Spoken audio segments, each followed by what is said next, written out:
नमस्कार, आप देख रहे हैं दैनिक रणघोष न्यूज, बेहतर बदलाव की आवाज।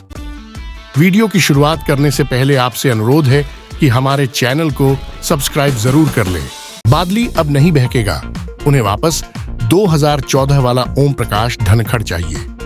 हरियाणा विधानसभा चुनाव में झज्जर जिला की बादली सीट इन दिनों दो वजहों से चर्चा में है। पहली, यहां से भाजपा उम्मीदवार ओम प्रकाश धनखड़ एक बार फिर मैदान में है।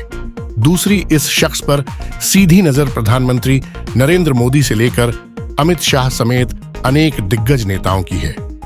यह धनखड़ की जीत का मतलब बादली के गौरव को प्रदेश और राष्ट्रीय स्तर पर पहुंचाना है। धनखड़ भाजपा का वो चेहरा है जिसके आगे पीछे का परिचय देने की जरूरत नहीं होती।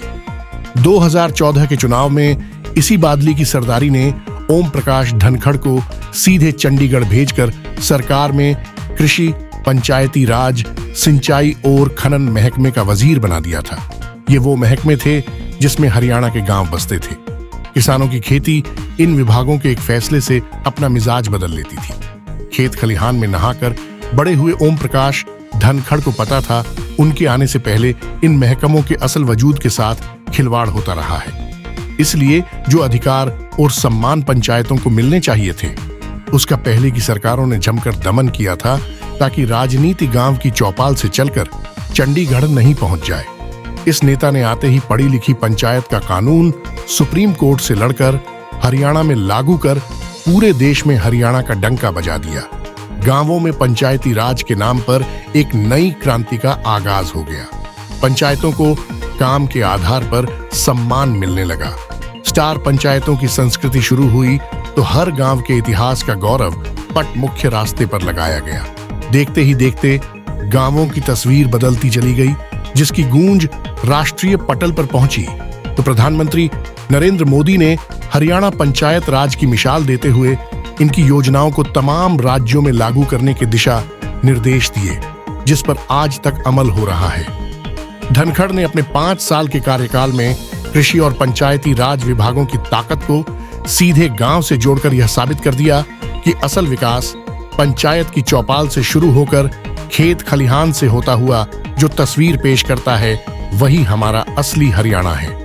धनखड़ की पारिवारिक पृष्ठभूमि भी इसी माहौल में तमाम संघर्षों से लड़ते हुए 1980 में कॉलेज में पढ़ाई के दौरान अखिल भारतीय विद्यार्थी परिषद से शुरू होकर 16 साल बाद परिषद की राष्ट्रीय उपाध्यक्ष तक पहुंच गई।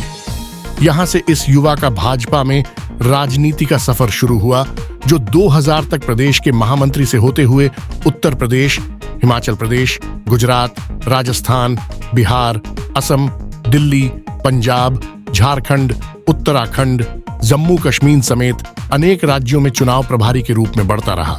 2002 में राष्ट्रीय सचिव बनने के बाद यह नेता राष्ट्रीय स्तर पर अपनी अलग पहचान बना चुका था, जिस पर सीधी नरेंद्र मोदी जी की विशेष नजर थी, जिसे 2011 से 2013 तक किसान मोर्चा के राष्ट्रीय अध्यक्ष के रूप में देख सकते हैं। इस नेता की राजनीति यात्रा पर विस्तार से फोकस डाले तो लगेगा ओम प्रकाश धनखड़ और भाजपा संगठन का रिश्ता आत्मा और शरीर का रहा है। इसलिए जब हरियाणा में संगठन को चारों तरफ से मजबूत करने का समय आया तो 2020 से 2023 तक इस नेता को प्रदेश अध्यक्ष की जिम्मेदारी सौंप दी गई। नतीजा, प्रत्येक गांव में बने बूथ पर कार्यकर्ताओं की सेना नजर आने लगी, जिसकी वजह से आज भाजपा चट्टान की तरह विपक्षी दलों को सीधी चुनौती देती नजर आ रही है। अब यह नेता 2024 के विधानसभा चुनाव में बादली की माटी को अपने माथे का तिलक बनाकर उस गांव और खेत खलिहान में पहुंच रहा है, जिसकी पहचान को 2014 से 2019 में पंचायती और कृषि मंत्री रहते हुए राष्ट्रीय पटल पर पहुंचा दिया था। इसलिए बादली भी 2019 से अपने इस धनखड़ का इंतजार कर रही थी। इरादा बन चुका है, इस बार बादली किसी सूरत में नहीं बहकेगा। उन्हें वापस 2014 वाला ओम प्रकाश धनखड़ चाहिए।